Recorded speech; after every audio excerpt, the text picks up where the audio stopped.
So like Mona says, we've been developing radar systems for the past decade. Two main systems, one for tunnel inspection and one that we're transitioning from off-track to on-track, hopefully. And basically the system that we're interested in today is a system that is effective off-track, but we want to see how effective it can be on-track, especially when we're trying to identify water beneath the track or anything that supports water. Okay, so we'll go to the next slide. Here we go. So the system is TrueWave. It has been funded by ESA and the UK Space Agency, and it's a consortium of PBU, Quantum Structures Limited, and MEV. We'll just do a little bit about the tech next. So the tech itself, off-track, is compatible with a variety of ground-penetrating radar systems. And this is important because we want to cover small areas like road junctions where there's a heavy layer of utilities, or large areas where the terrain is quite challenging. So the system is an add-on. So like I say, when we get to large areas, we can cover a lot of space in a short amount of time. Now, that's quite important when we're on the railway track, because if we want to do 4 or 5 miles an hour or 10, say, miles per shift, we've got to be able to cover that ground. There's some sound on there, but that's fine.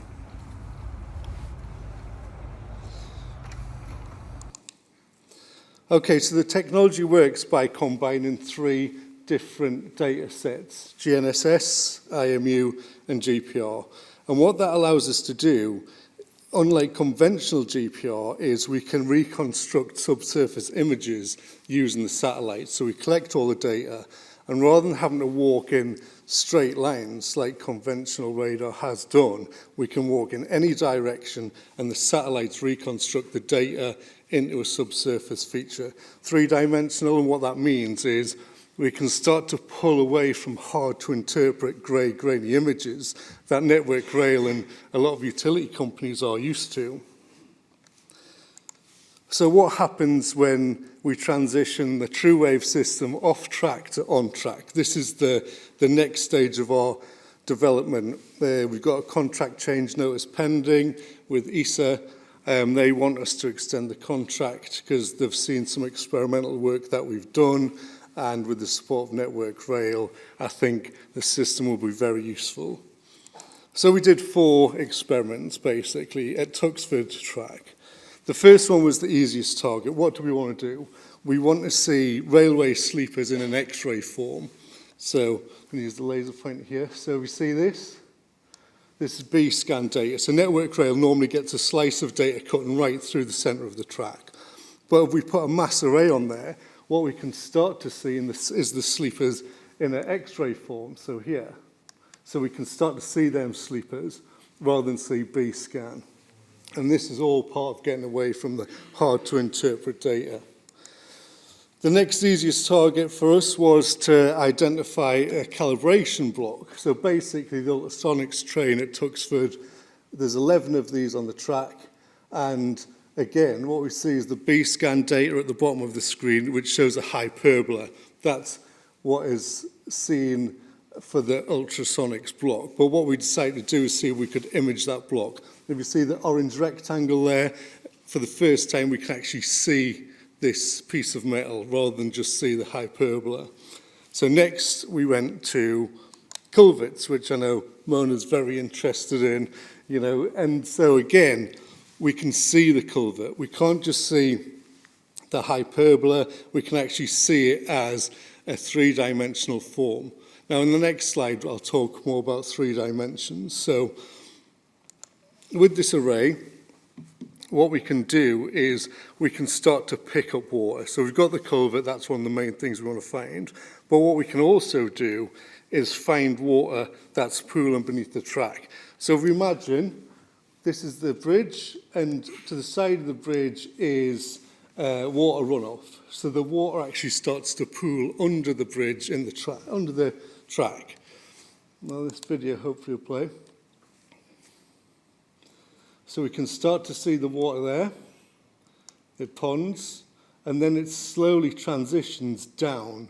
So we can see it here.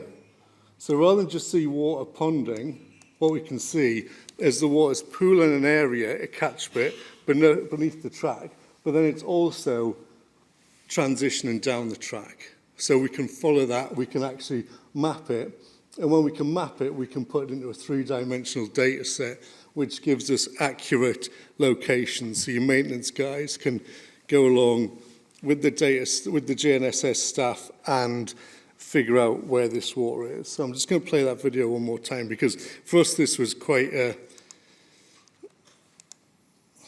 good moment. So again, if you imagine the runoff, so here's the water, it's pooling beneath the bridge onto the track, and then it transitions down the track to an area here.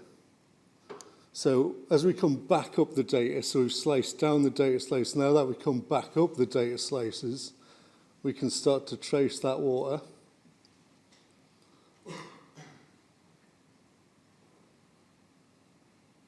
All the way back up till it ponds in the catch pit. So, how does the integration of IMU data with GNSS and radar data help train, track and pre-enter in maintenance? So, this is an area of track at Melton Mowbray, which collapsed, I think it was 150 metres, and there were shown signs of collapse further up the track as well. So what we can actually do now is we can take slight variation measurements. So we've got the IMUs that gives us that geometry. So if we see a slight movement, even a degree, what we can do then is go into the ground penetrating radar data and see if there's an interface that's causing that. So if this area is susceptible to slippage, then if it's repeated further up the track in certain areas, we can actually identify all three things. So where is it happening? What is the cause of it happening? Can we see, is it a drainage network that we haven't realised is there, or is it an interface that could slip in time? Then we can start to model. So we're a bit, what do you say, Minecraft with this at the minute. So the data looks like a bit like it's in block formation, but we will get over that very soon.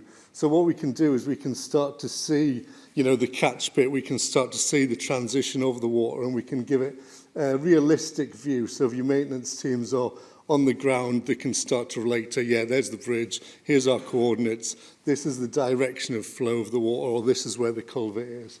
So this is something that we've been trialling in the tunnels, and Network Rail have been quite interested to add some of their own information in there. So in a tunnel, if we're looking for a hidden shaft or mine workings, but 500 metres further down the tunnel, there's rock bolts that have been put in. Network Rail are quite interested for us to be able to add them features into our data set. So this is just like free view from Navisworks, so it's quite compatible with most platforms like GeoRimViewer and what have you. The deployment of the system, Mona might touch on later in her Q&A or panel, but we are looking to collaborate with Cranfield so we can put the radar system onto a fully automated vehicle. And basically it takes boots off ballast, a big drive for Network Rail. But what it also does is it allows us to program when the vehicle stops and starts. So you can basically go one side of the tunnel, take track information all the way through the tunnel and stop outside the tunnel, or if you've got an area that's susceptible to track movement, we can set the perimeters, even if it's 5 mile, set the coordinates, set this thing away, take the data off it when it's finished, and back into processing in the lab. So that's the end of my slides. Thank you very much.